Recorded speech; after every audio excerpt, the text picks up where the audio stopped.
Hello everyone, कैसे हैं आप लोग। बात करेंगे कल 11 दिसंबर 2023 की। मार्केट के अंदर क्या चाल रह सकती है। मंडे वाला दिन है। पिछली बार हमने देखा कि मार्केट के अंदर फ्राइडे को काफ़ी ज़्यादा वॉलेटिलिटी देखने को मिली थी, खास करके निफ्टी में आरबीआई की पॉलिसी भी थी। और मार्केट ने अपना 21,000 के करीब करीब के हाई मारा था उसने। 21,003 का हाई मारने के बाद और 20,800 जो लो मारा है इसने अपना 20,864 के करीब का लो मारा है। और वहां से मार्केट दोबारा से हमें एक शॉर्ट कवरिंग देखने को मिली लास्ट के 1 डेढ़ घंटे के अंदर। और क्लोजिंग हुई है 20,970 के करीब की। अब मंडे को बात करते हैं क्या रह सकता है। मार्केट का ट्रेंड अभी भी बुलिश में ही है और बाइंग और डिप्स की स्ट्रेटेजी स्टिल कायम है। हालांकि कंसोलिडेशन हमने पिछले हफ्ते से कई दिनों से हम बोल रहे हैं कि अब कंसोलिडेशन चल रहा है और एक आधा दिन और होता है तो अच्छी बात है। तो अभी हम कंसोलिडेशन फेस में ही है, पर मार्केट बाइंग और डिप्स में जब जब डिप हो बाइंग करनी है। सिंपल स्ट्रेटेजी है और वो वही हमें मुनाफा दे रही है। अब कंसोलिडेशन हमारा मोटा मोटा मान के चलें कि 5 तारीख से लेके आज 10 तारीख हो गई है, तो मोटा मोटा 5 दिन का कंसोलिडेशन हो चुका है और वर्किंग डेज 3 का। अब मंडे को भी फर्स्ट हाफ हमें कंसोलिडेट ही मिलेगा। और अगर हम सेकंड हाफ या 21,000 के ऊपर निकल जाते हैं तो दोबारा से एक फ्रेश ब्रेकआउट मिल जाएगा। अगर आप चार्ट देख रहे हैं तो मार्केट क्या करती है, मार्केट अगर कोई बड़ा मूव कहीं भी देगी तो वहां कुछ टाइम फिर कंसोलिडेट होती है, जिसे हम टेक्निकल भाषा में फ्लैग पैटर्न कहते हैं। तो एक तरह से फ्लैग पैटर्न बनता है, उसके बाद एक नेक्स्ट मूव आता है। अगर तो फ्लैग पैटर्न टूट जाता है नीचे की साइड तो बेयरिश ट्रेंड हो जाता है, वरना अभी ये कंसोलिडेशन फेज चल रहा है ये वाला। और ये बुलिश साइन ही है। इसका मतलब है कि हम यहाँ से और 200-300 पॉइंट ऊपर जाने वाले हैं। हालांकि देखने वाले को कोई भी एनालिसिस करेगा, मार्केट को देखेगा, वो कहेगा अरे बाप रे, 19,000 से लेके हम 21,000 आ गए और अभी और ऊपर जाएगी। तो मार्केट का ऐसा ही है, मार्केट 5-5, 10-10% करके बढ़ती है। तो 19,000 से अगर हम 21,000 आ गए हैं तो ज्यादा नहीं हुआ, सिर्फ 10% हुआ। तो 10% बनता है और 5% और भी बढ़ जाए तो कोई बड़ी बात नहीं है। मतलब यहाँ से और निफ्टी दिसंबर एंड तक हम 400-500 पॉइंट और ऊपर बढ़ जाएंगे, कोई बड़ी बात नहीं है। और अगर आप मेरे को फॉलो कर रहे हो तो मैंने इस मंथ के स्टार्टिंग में ही कहा था कि ये दिसंबर महीना बहुत बड़ा होगा और दिसंबर महीने के जो टारगेट हैं वो बहुत बड़े आ रहे हैं। हालांकि पहले हमारे टारगेट 20,800 के निकल के आ रहे थे। उस टाइम निफ्टी मात्र 20,100 के करीब थी और वो 20,800 की बहुत जल्दी टारगेट अचीव हुए और अब हम 21,000 को तोड़ने जा रहे हैं आने वाले दिनों में। और 21,000 तोड़ने का मतलब है हम और 200-300 पॉइंट ऊपर जा सकते हैं। फिलहाल तो हम बहुत बड़ा नहीं देख पा रहे हैं, पर हाँ ये लग रहा है कि हम 21,200 तक अगले हफ्ते, मतलब जो एक्सपायरी है, यहाँ पर हम 21,200 के मूव देखने को मिल सकते हैं। ट्रेंड क्लियर है, बुलिश है। आ जाते हैं हम डेली चार्ट्स में। डेली में आप देखेंगे चार्ट बिल्कुल क्रिस्टल क्लियर है कि मार्केट अप ट्रेंड में है और हायर हाइज बन रहे हैं। वीकली में आ जाते हैं, एक्स्ट्रा ऑर्डिनरी बुलिश है वीकली चार्ट। और ये वाला जो गैप है सिर्फ ये थोड़ा सा डराता है कि आज नहीं तो कल ये गैप फिल करने निफ्टी नीचे आएगी, पर फिलहाल कोई संकेत नहीं है।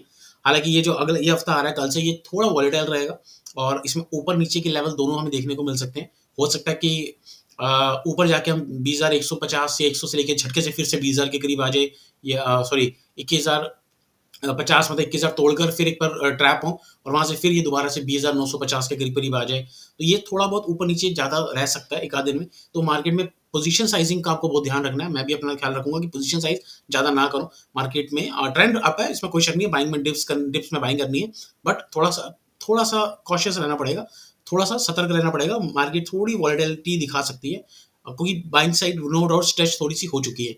अब आ जाते हैं ऑप्शन चेन पे। 14 दिसंबर की अब हमारी अगली एक्सपायरी है।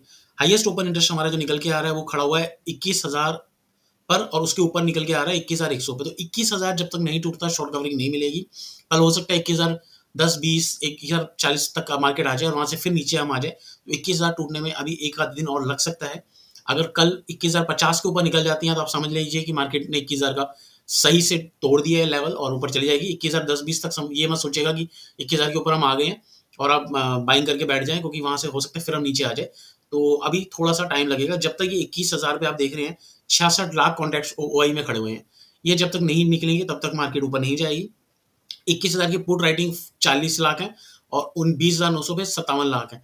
तो मार्केट अगर कल नीचे जाती है, थोड़ा बहुत नीचे जा सकती है, तो वहां पर 20,900 की सपोर्ट निकल के आ रही है। 20,900 से बाइंग आ सकती है या बहुत हद मार के 20,850 या 20,800, इससे नीचे मार्केट फिलहाल नहीं लग रही है। 20,800 के नीचे मार्केट थोड़ा सा खतरा दे देगी 100-150 पॉइंट के लिए, पर जिसके चांसेस नेग्लिजिबल है, रहना हमें बाइंग साइड में ही है। तो हम देखते हैं कि कल 21,000 और 20,950 के बीच में कहीं झूले खाएगी मार्केट। और अगर 21,000 21,000 में जो 40 लाख के जो ये कॉन्ट्रैक्ट्स हैं, ये पुट राइटर्स हैं, ये बढ़ने लग जाएंगे और ये 21,000 में कॉल राइटर घटने लग जाएंगे, तो आप समझ लीजिए शॉर्ट कवरिंग आ रही है, 21,000 के ऊपर निकलने लग गई है, तब बाइंग पे पोजीशन बनानी है, तब तक वेट करना है। स्कैल्पिंग का ही है, कल का दिन भी एक आधे दिन और कंसोलिडेट और हो तो अच्छा रहेगा मार्केट के लिए। पुट कॉल रेशियो देखिए 1.0 है, 1.20, तो थोड़ा सा बायस की तरफ ज़्यादा है अपसाइड में। और अब आ जाते हैं हम बैंक निफ्टी पे। बैंक निफ्टी के मुकाबले ज़्यादा बुलिश लग रही है। अगर आपने मेरी थर्सडे की वीडियो देखी होगी तो मैंने अभी बताया था कि बैंक निफ्टी के मुकाबले ज़्यादा अच्छी लग रही है, और फ्राइडे को निफ्टी के मुकाबले बैंक निफ्टी ने ज़्यादा आउट परफॉर्म किया था और उसने अच्छी खासी तेजी हमें देखने को मिलाई, और क्लोजिंग हुई है 47,262 की। और ये बस इसमें ये है कि पिछले हाई के करीब करीब ही हुई है, तो कल हो सकता है ये फर्स्ट हाफ में एक नीचे की तरफ डिप दे दे, 100 पॉइंट नीचे की तरफ गिरावट दिखाए, फिर वहां से धीरे धीरे ऊपर जाए। कंसोलिडेट ही कर रही है ये भी, तो एक आधा दिन और ऐसे ही इसको रहने देते हैं। हायर साइड 47,300 और नीचे की तरफ 47,000 के बीच में रेंज में रह सकती है। अगर 47,300 ऊपर की तरफ टूट जाता है तो इसके टारगेट 47,500 से 47,800 के आ सकते हैं। वैसे मेरा टारगेट इस वीक के लिए 47,800 का ही है, मतलब यहाँ से और 400-500 पॉइंट ऊपर। तो बैंक निफ्टी के मुकाबले बुलिश है। आने वाले दिनों में ये 48,000 को भी तोड़ेगी ऊपर की तरफ। ये बहुत ज़्यादा स्ट्रेंथ दिखा रही है निफ्टी के मुकाबले। निफ्टी शायद 21,200 में 21,000 क्रॉस करने के बाद 21,150 या 21,200 में कहीं वो अटक सकती है, और बैंक निफ्टी शायद 48,000 भी आ जाए, कोई बड़ी बात नहीं है, या उसको भी ऊपर तोड़ दे तो कोई बड़ी बात नहीं है। इसमें ज़्यादा अपॉर्चुनिटीज बैंक की मिलेगी, अच्छा पैसा कमाने की अपॉर्चुनिटी बैंक निफ्टी में ज़्यादा मिल रही है, दिख रही है, इसका स्ट्रेंथ अच्छा लग रहा है। अब आ जाते हैं डेली उसमें, तो आप डेली में आप देख सकते हैं कि बैंक निफ्टी 48,000 के करीब जाएगी। डेली में कैंडल सारी ग्रीन हमें मिल रही है, बुलिश है। ये बस एक कंसोलिडेट चल रहा है ये 3-4 दिनों का, और अपसाइड के हम ऊपर की तरफ तोड़ेंगे। हालांकि RSI ओवरबॉट बता रही है, पर कोई दिक्कत नहीं है। अब ये यहाँ पर आराम से 48,000 के आने वाले दिनों में टारगेट मिलेंगे, पर फिलहाल आप मान के चलेंगे अभी 47,000, नेक्स्ट 300 के ऊपर 47,500, फिर 47,800, धीरे धीरे। तो ये टारगेट्स आप लेके चलेंगे, पर हाँ ये है कि अगले हफ्ते तक या एक्सपायरी तक हमें वेडनेसडे से पहले हमें 48,000 के लेवल बैंक निफ्टी में देखने को मिल सकते हैं। पुट कॉल रेशियो की बात करें 1.25 है, स्लाइटली ओवरबॉट की तरफ है। ऑप्शन चेन अगर हम देखें तो हाईएस्ट ओपन इंटरेस्ट 47,500 पे है, तो 47,000 अगर हम 300 के ऊपर निकलते हैं तो 47,500 बहुत आराम से आ जाएगा। वहां पर एक बार हॉल्ट लेगी मार्केट, वहां से नीचे आ सकती है, तो वहां प्रॉफिट बुक करना है। वो टूट गया तो वहां से 300 पॉइंट ऊपर। अब नीचे सपोर्ट निकल के आ रही है, वो 47,000 की निकल के आ रही है, तो 47,000 के ऊपर जब तक बैंक निफ्टी है हमें बाइस रहना है, नीचे की तरफ गलती से भी नहीं रहना, पुट नहीं लेनी। कल हो सकता है मॉर्निंग सेशन में हमें 100 पॉइंट की गिरावट मिल जाए, पर वो एक बाइंग करने की अपॉर्चुनिटी होगी। वीडियो अच्छी लगी हो तो लाइक का बटन दबा दीजिएगा। Thank you very much.